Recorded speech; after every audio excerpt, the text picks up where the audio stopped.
Bonjour tout le monde, moi c'est Tania. Je suis technicienne en sécurité des enfants passagers.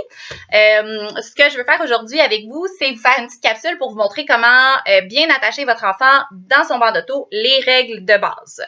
Donc, pour ce faire, j'ai mon assistant petit chien ici, qui sera pas parfait parce qu'il est un petit peu plus compressible qu'un enfant, mais pour les besoins de la cause, ça va bien aller. On va regarder le face-arrière. Donc, quand on dit face-arrière, c'est l'enfant est dos à la route, regarde vers l'arrière du véhicule. Habituellement, ça va être minimalement jusqu'à 2 ans que l'enfant va être face-arrière. Légalement, c'est minimum jusqu'à 1 an. La majorité des bancs recommandent minimum 2 ans ou jusqu'à temps qu'il ait atteint les limites de son banc. Donc, nous, on dit vraiment minimum 2 ans. Donc voilà, ça, c'est pour le face-arrière. Donc, on va installer notre assistant bien dans le fond de son banc. Puis là, les règles de base que je vous dis vont s'appliquer à la majorité des bancs. Évidemment, il y a certains bancs qui ont des règles différentes. Vous pourrez confirmer en lisant le manuel de votre banc ou si vous voulez en discuter avec moi, je pourrais vous aider à démêler tout ça.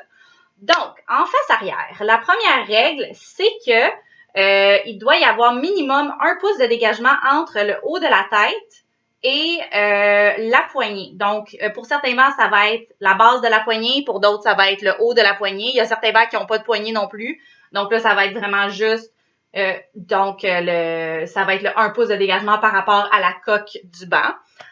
Donc ça, c'est la première règle. Ensuite, on va regarder ici au niveau de la sangle d'entrejambe.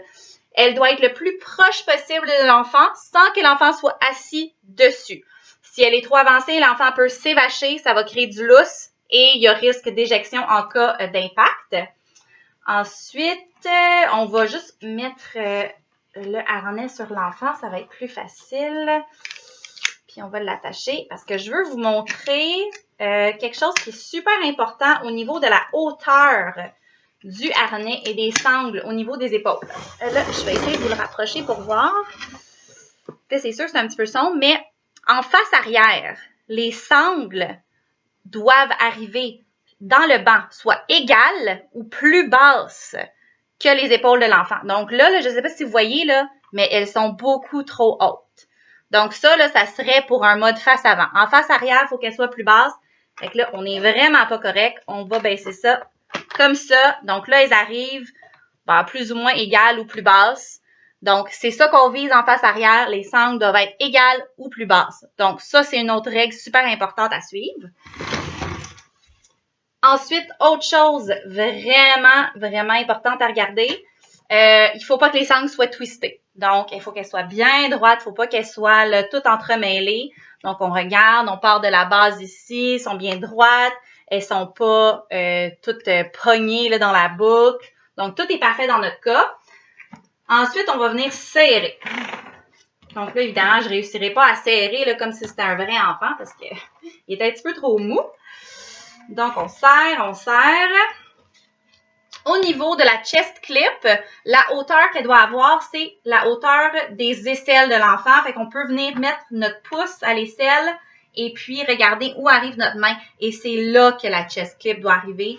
C'est vraiment pas plus bas, là, par exemple, au nombril, pas à côté dans le cou. C'est vraiment au niveau des aisselles. Donc, on la place comme là, comme il faut, aux aisselles. Et comment est-ce qu'on sait que c'est assez serré? On le sait que c'est assez serré quand ça passe la pinch test. La pinch test, c'est quoi? C'est on essaie de pincer la sangle au niveau de la clavicule. Donc, on passe nos doigts comme ça, on glisse nos doigts sur la sangle au niveau des clavicules. Là, je suis capable de pincer parce que le toutou est juste beaucoup trop mou. Mais habituellement, on n'est pas censé être capable de pincer. Si on est capable de pincer, c'est que c'est pas assez serré. On serre davantage. Puis là, c'est ça. Là, j'ai un petit peu plus de misère. Fait que là, ça passe le pinch test. Bravo, c'est bon. L'enfant est en sécurité. Donc, ça, c'est les règles de base pour comment bien attacher son enfant. Surtout particulièrement pour le face arrière, là, en termes là, des épaules. Donc voilà. Puis je vais vous faire d'autres capsules dans les prochaines semaines. Merci beaucoup!